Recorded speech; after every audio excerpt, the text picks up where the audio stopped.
वैष्णवजन स्पंदन गांधी विचार के। નમસ્કાર, વૈષ્ણવજન પોડકાસ્ટમાં આપનું હાર્દિક સ્વાગત છે.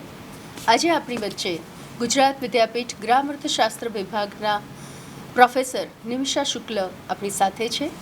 નમસ્તે બેન. નમસ્તે.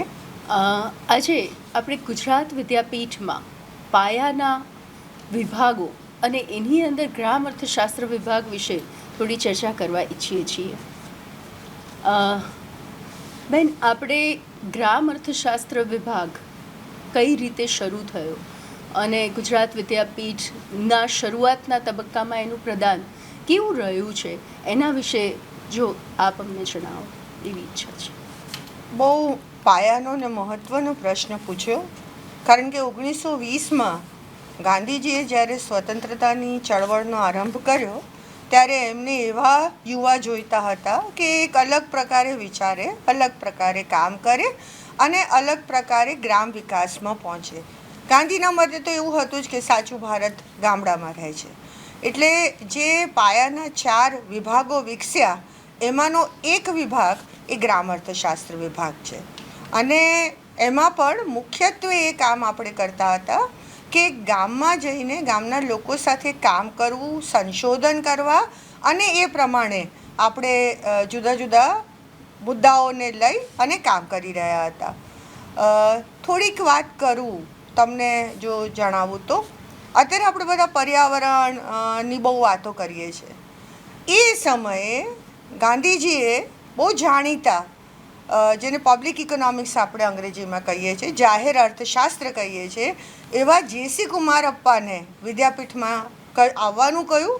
અને પછી એમણે બહુ એક અગત્યનો અભ્યાસ જેનો રીસર્વે પણ થયો ને પોલિસી લેવલ પર પણ એ કામ આવ્યો, એ માતરના અભ્યાસ વિશે એમણે બહુ મોટું કામ કર્યું. એ આપણા વિભાગનું એમ કહી શકાય કે બહુ મોટી ઉપલબ્ધિ સ્વતંત્રતા પહેલાંની રહી હતી. અને એવું જ એક બહુ જ અગત્યનું કામ એ નરહરી પરીખનું હતું. આજના વિદ્યાર્થીઓ અને ક્યારેક શિક્ષકો પણ એવું લાગે છે કે નરહરી પરીખનું નામ નહીં જાણતા હોય, પણ એ વ્યક્તિએ પહેલીવાર માનવ અર્થશાસ્ત્ર, મુખ્યધારાના અર્થશાસ્ત્ર કરતાં અલગ એવા માનવ અર્થશાસ્ત્ર વિશે એક પુસ્તક લખ્યું. અને જેને કહી શકાય કે અત્યારે આપણે જે વાત થઈ રહી છે સાંસ્કૃતિક વારસાની, તો એ વારસાને આપણે કઈ રીતે અર્થશાસ્ત્રમાં લાવીએ એના માટેનું કદાચ એવું કહેવાય કે ગુજરાતી ભાષામાં પહેલું પુસ્તક નરહરી પરીખનું હતું. બેન, આ તો વાત થઈ શરૂઆતના તબક્કામાં નોંધપાત્ર જે કામ થયા કે જેણે એક વિદ્યાપીઠની અંદર ગ્રામ અર્થશાસ્ત્ર વિભાગને એક વિશેષ દરજ્જો પણ આપ્યો કે એક ઊંચાઈ સુધી પહોંચાડ્યું. એની સાથે સાથે અર્થશાસ્ત્ર વિષય તો વિશ્વભરમાં જુદા જુદા સ્થાન પર ઘણો નોંધપાત્ર વિષય તરીકે ખ્યાતનામ છે. તો ગ્રામ અર્થશાસ્ત્ર વિભાગ એ અન્ય યુનિવર્સિટી કરતાં કઈ રીતે જુદો પડે છે? બહુ જ સરસ અને પાયાનો ફરી એકવાર પ્રશ્ન છે, કારણ કે આ મુદ્દો વારંવાર આવી રહ્યો છે. કહેવામાં આવે છે કે તમારા વિભાગને ગ્રામ અર્થશાસ્ત્ર શા માટે કહેવામાં આવે છે? Why not economics but rural economics. થોડાક અંગ્રેજી શબ્દોનો પ્રયોગ કરીશ, કારણ કે આપણે હવે અહીંયા નવી શિક્ષણ પદ્ધતિ પ્રમાણે આપણે 3 ભાષામાં વિદ્યાર્થીઓની સાથે વાત કરતા હોઈએ છીએ. તો એમાં મહત્ત્વની વાત એ છે કે જ્યારે આ વિષય વિચારાયો અને વિષયને મુકાયો ત્યારે ગ્રામ શબ્દો પર ભાર મૂકવામાં આવ્યો હતો, કારણ કે બીજી બધી યુનિવર્સિટી તો ચોક્કસ અર્થશાસ્ત્ર ભણાવે છે. આપણું જે અર્થશાસ્ત્ર છે, ગાંધીએ જે અર્થશાસ્ત્ર અને જે ભારતની કલ્પના કરી હતી, એમણે કહ્યું હતું કે મારા સ્વપ્નનું ભારત, એમાં પણ એમણે જે ગ્રામની સ્વાયત્તતા, ગ્રામનું સ્વાવલંબન એના વિશે વાત કરી હતી. એટલે આપણે પણ આપણા પૂર્વસૂરીઓએ એ વિચાર્યું કે શા માટે આપણે પણ આપણા વિભાગનું નામ ગ્રામ અર્થશાસ્ત્ર ન આપીએ. એટલે આપણે ગ્રામને, આપણા ગામને ફોકસમાં રાખીને, કેન્દ્રમાં રાખીને આપણે બધું જ કામ કરતા રહ્યા છીએ. એટલે શું આપણા અભ્યાસક્રમોના કેન્દ્રમાં ગ્રામ છે? અભ્યાસક્રમોના કેન્દ્રમાં ચોક્કસ ગ્રામ છે, પણ આમાં પણ એક મુશ્કેલી છે. ઘણીવાર વિદ્યાર્થીઓ આવે છે અને કહે છે કે તમારે ત્યાંથી અમે જે પદવી લઈએ છીએ પછી શું બહારની યુનિવર્સિટીઓ એને સ્વીકારશે? તો મારે એ તબક્કે પણ સૌને ચોખવટ કરવી કે આપણો વિષય ચોક્કસ ગ્રામ અર્થશાસ્ત્ર છે. આપણે પદવી છે એ અર્થશાસ્ત્રમાં આપીએ છીએ, એટલે કે BA in economics, MA in economics, PhD in economics. એટલે આપણી પદવી અને આપણા વિભાગ બંને વચ્ચેનું એક જે સંતુલન હોય ને એ આપણે જાળવતા રહીએ છીએ. અને આપણા સંશોધનોના કેન્દ્રમાં ગ્રામ ખરું? ચોક્કસ ગ્રામ વિદ્યાપીઠની એક વિશેષતા છે ને આપણા વિભાગની એક ખાસ વિશેષતા છે કે આપણે, તમે અર્થશાસ્ત્રના છો એટલે તમને કહું કે માહિતી 2 પ્રકારની હોય છે, પ્રાથમિક અને દ્વિતીય. હવે જે હું પુસ્તકમાંથી લખીને કરું એ મારા માટે એક થીસીસ અથવા દ્વિતીય માહિતી થઈ ગઈ. પણ હું ગામમાં જાઉં, ક્ષેત્રમાં જાઉં અને જો શીખું તો એ પ્રાથમિક માહિતી છે. ને આપણા વિદ્યાર્થીઓને આપણે આ માહિતી માટે ભાર મૂકતા હોઈએ છીએ. અને એના કારણે એક બીજી વાત પણ કહું, આપણા વિદ્યાર્થીઓને જે અભ્યાસ પછી જે કંઈ રોજગારીની તકો છે ને આના કારણે વધી જાય છે, આપણા સંશોધનના વિષયોના કારણે. કારણ કે વિદ્યાર્થીને ખબર છે કે મારે શું કરવાનું છે, કયા પ્રકારનું સંશોધન કરવાનું છે. ક્યાંક રિસર્ચ આસિસ્ટન્ટ તરીકે હું જઈશ તો મારે શું, કેવા પ્રશ્નો પૂછવાના છે. એટલે એ આપણા માટે એક મોટી રોજગારીની તક પણ બની રહે છે. તો આ સાથે એક પ્રશ્ન એવો પણ ઊભો થાય કે વિભાગની વિશેષતાઓ, ખાસ કરીને સંશોધનના ક્ષેત્રોમાં, એ આટલો જૂનો વિભાગ છે તો કયા કયા ક્ષેત્રોમાં ઊભી થઈ છે?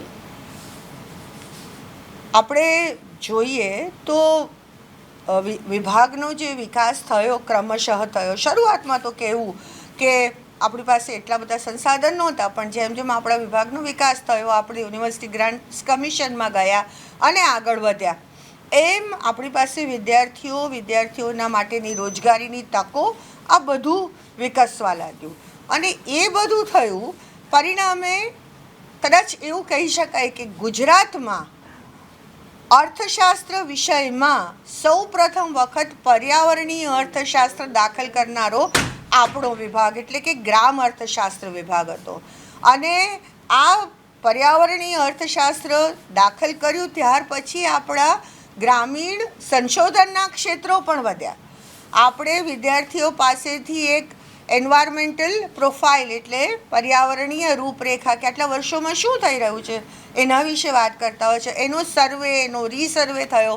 અને એની સાથે સાથે આપણે ત્યાં જે PhDના થયા વિષયમાં, આપણે બહુ આનંદ સાથે કહેવું જોઈએ કે એ પાર્ટિસિપેટરી ઇરિગેશન મેનેજમેન્ટ હોય કે પછી એન્વાયરમેન્ટલ વેલ્યુએશન હોય કે નેચરલ રિસોર્સ ઇકોનોમિક્સ હોય, આ બધા વિષયો ક્યારેય ગુજરાતી ભાષામાં ખેડાયા નહોતા, પણ આપણે ત્યાં થયા. એટલે આપણા વિભાગમાં એક વસ્તુ બહુ સરસ થઈ. અને એની સાથે સાથે તક એ મળી કે વિભાગના અધ્યાપકો પરદેશ જઈને પણ શીખીને આવ્યા. પરદેશ જઈને જે જુદા જુદા સેમિનાર હોય એમાં ભાગ લીધો, દેશના સેમિનારમાં ભાગ લીધો. આપણે પણ છેલ્લા 5 વર્ષની વાત કરીએ તો 2 ઇન્ટરનેશનલ સેમિનાર કર્યા. અને ખાસ કરીને એમાં આપણું ફોકસ હતું એ રૂરલ ટ્રાન્સફોર્મેશન. કારણ કે વિકસિત ભારતનું જે સપનું છે એમાં ગ્રામીણ ટ્રાન્સફોર્મેશન, રૂપાંતરણ કેવી રીતે થાય એના વિશેના આપણે અભ્યાસ, એટલે આપણે જુદા જુદા ઇન્ટરનેશનલ સેમિનાર કર્યા અને લોકોને બોલાવ્યા અને આવ્યા. વિભાગ આટલા વર્ષ જૂનો છે તો ભૂતપૂર્વ વિદ્યાર્થીઓ જે છે, પૂર્વ વિદ્યાર્થીઓ અત્યારે કયા ક્ષેત્રોમાં અગ્રગણ્ય સ્થાન પર છે, આપ જણાવશો? આપણા વિદ્યાર્થીઓનું જેને આપણે પૂર્વ વિદ્યાર્થી કહીએ, એલ્યુમની એસોસિએશન કહીએ, એવું એક નાનું એસોસિએશન છે. ભલે આપણે એને કોઈ એક ઔપચારિક રૂપ નથી આપ્યું, પણ અનૌપચારિક રીતે આપણું આ એસોસિએશન છે. અને એમાં આપણા વિદ્યાર્થીઓ અધ્યાપક, આચાર્ય, શિક્ષક, શાળામાં આચાર્ય, એટલે કે શિક્ષણ સાથે તો ખરા જ, પણ એની સાથે સાથે GPSCની પરીક્ષાઓ ક્લિયર કરીને એમાં પાસ થઈને ક્યાંક સંશોધન મદદનીશ, આંકડા મદદનીશ કે પછી ઇકોનોમિક સ્ટેટિસ્ટિક્સ બ્યુરો હોય કે સેન્સસ ઓફિસ હોય, આ બધામાં ગયા છે અને કામ કરી રહ્યા છે. સાથે સાથે છેલ્લા થોડા વર્ષોમાં એ પણ જોવા મળ્યું છે કે અર્થશાસ્ત્રનો વિદ્યાર્થી પોલીસમાં પણ જાય છે. અર્થશાસ્ત્રના વિદ્યાર્થી ઓડિયો વિઝ્યુઅલ કરી અને એક સરસ રીતે પોતાની ગામની અથવા પોતાના ક્ષેત્રની વાત પણ રજૂ કરે છે. આ રીતે જર્નલિઝમમાં પણ આપણા વિદ્યાર્થીઓ લાઇબ્રેરી સાયન્સમાં પણ આપણા વિદ્યાર્થીઓ ગયા છે. અને હવેનું જે એક અત્યારની વાત કરું તો, કારણ કે હવે આપણે બધા જાણીએ છીએ AI છે, રોજગારીની તકોમાં બહુ સીમિત આપણી પાસે રોજગારીની તકો છે. તો આપણે આપણો અભ્યાસક્રમ એવો કર્યો છે કે જેમાં વિદ્યાર્થીને અંગ્રેજી ભાષાનું પણ પ્રાથમિક જ્ઞાન મળી રહે, કમ્પ્યુટર પણ એને આવડે, એટલે કમ્પ્યુટરના પણ જે આપણા જે બેઝિક ટૂલ્સ છે જે આપણે અર્થશાસ્ત્રમાં વાપરીએ છીએ એ બધા પણ એને આવડતા હોય, અને એ પોતે સ્વાવલંબી થાય એના માટે પણ આપણે એની સાથે વાત કરતા હોય. આપણો એક વિદ્યાર્થી મને કહેતા આનંદ થાય છે કે ગ્રામ શિલ્પી વિદ્યાપીઠની એક બહુ સરસ યોજના, ગ્રામ શિલ્પી, જે ગામમાં બેસીને, ગાંધીની વાત હતી મૂળ તો, ગામમાં બેસીને વિદ્યાર્થી પોતે ગામને giving back to the village એની જે વાત હતી, તો એ ગામમાં બેસીને ધરમપુરના એક નાનકડા ત્યાં સરસ કામ કરી રહ્યો છે ગ્રામીણ વિકાસ માટે. એટલે વિકાસની તકો તો ઘણી બધી છે જો વિદ્યાર્થી એને પકડવા ઈચ્છે તો. એટલે શું તમે અર્થશાસ્ત્રના પ્રયોજનની દિશામાં પણ કામ કરો છો? ચોક્કસ, કારણ કે માત્ર જો તમે થિયરી કરાવશો, જો માત્ર સિદ્ધાંતમાં બેસીને વર્ગમાં બેસીને વિદ્યાર્થીને કામ કહેશો કે ભાઈ આને માંગનો નિયમ કહેવાય, ના માંગની મૂલ્ય સાપેક્ષતા છે, તો એ તો કોઈ પણ પુસ્તકમાંથી વાંચી લેવાનો છે, એના માટે કંઈ આપણા વર્ગો નથી.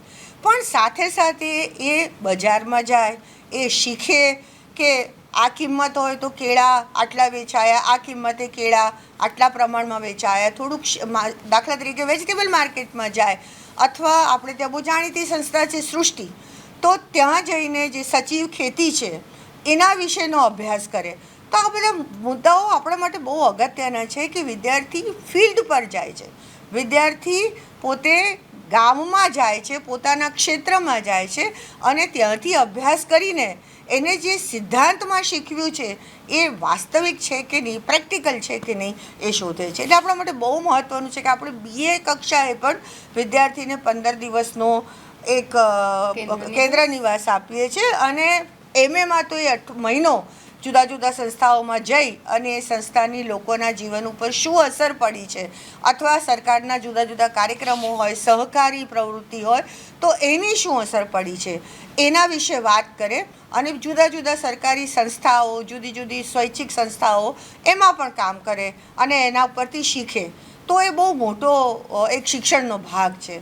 આપણી પદયાત્રાઓ એ તમને જણાવું કે વિદ્યાપીઠની પદયાત્રાઓ છે, એમાં પણ આપણે વિદ્યાર્થીને જુદા જુદા વિષય આપીએ છીએ. દાખલા તરીકે એકવાર આપણે પદયાત્રા કરી તો આખા કોસ્ટલ એરિયામાં કરી હતી, મુન્દ્રાથી માંડીને.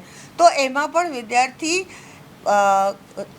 જેને કહે ને કે સાગર પર નભતા જે માછીમારો છે એની જીવનશૈલી કેવી છે એના વિશે સમજે છે. ક્યારેક આપણે આદિવાસી વિસ્તારમાં જઈએ છીએ કે જે સુબીર ગામ હોય, એનું છે કે અંતરિયાળ, સુબીર તાલુકો છે એનું અંતરિયાળ ગામ છે, અને એમાં લોકો કેવી રીતે જીવે છે. અને જે આપણે વિકાસની વૈકલ્પિક વિભાવનાની વાત કરીએ છીએ, જેની સાથે આપણે ગાંધીને જોડીએ છીએ, જેની સાથે આપણે પર્યાવરણને જોડીએ છીએ, તો આ બધા વિશે આપણે આપણા વિદ્યાર્થીને વર્ગમાં તો શીખવીએ છીએ, વર્ગ બહાર પણ શીખવીએ છીએ. ખૂબ સરસ કે આ તમે બહુ સ્પષ્ટ રીતે રજૂઆત કરી કે ગ્રામ અર્થશાસ્ત્ર વિભાગ અન્ય યુનિવર્સિટી કરતાં કઈ રીતે જુદો પડે છે.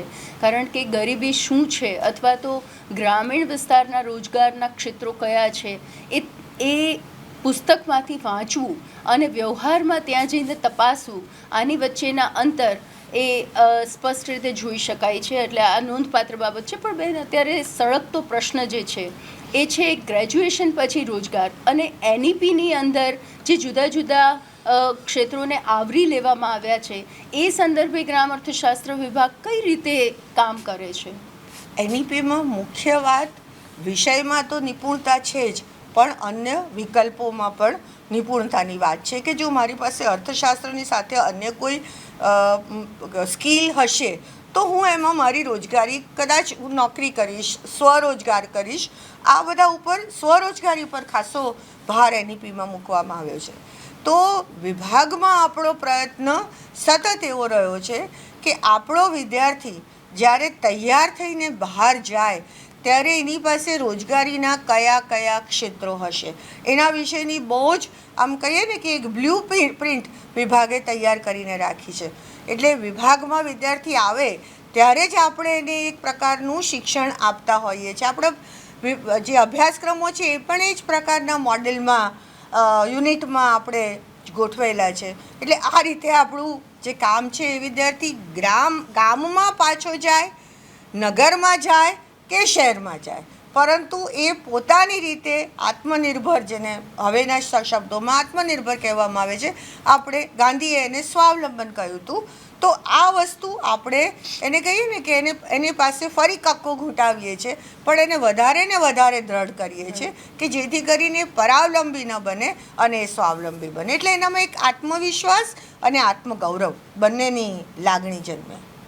સમગ્ર ચર્ચામાં ગ્રામ અર્થશાસ્ત્ર વિભાગની શરૂઆતથી લઈ અને વર્તમાન સમયના પરિપ્રેક્ષ્ય સુધી આપણે જે ચર્ચા કરી એમાં ખરેખર આનંદ થયો. ઘણી બધી નવી બાબતો જાણવા પણ મળી અને આ જ રીતે આપણે આવનારા સમયમાં પણ જે વિશેષતાઓને આપણે ઉજાગર કરી છે એના સંદર્ભમાં પણ આપણે હજુ વિશેષ ચર્ચા રજૂ કરી શકીએ. પણ અત્યારે અહીંયા વિરામ લઈએ. આપે જે કિંમતી સમય ફાળવ્યો એ બદલ આભાર. આ જ રીતે વૈષ્ણવજન પોડકાસ્ટમાં ફરી મળીશું નવા વિષય સાથે. ધન્યવાદ. મને આજે તક મળી તે બદલ ખૂબ ખૂબ આભાર. वैष्णवजन, स्पंदन गांधी विचार के.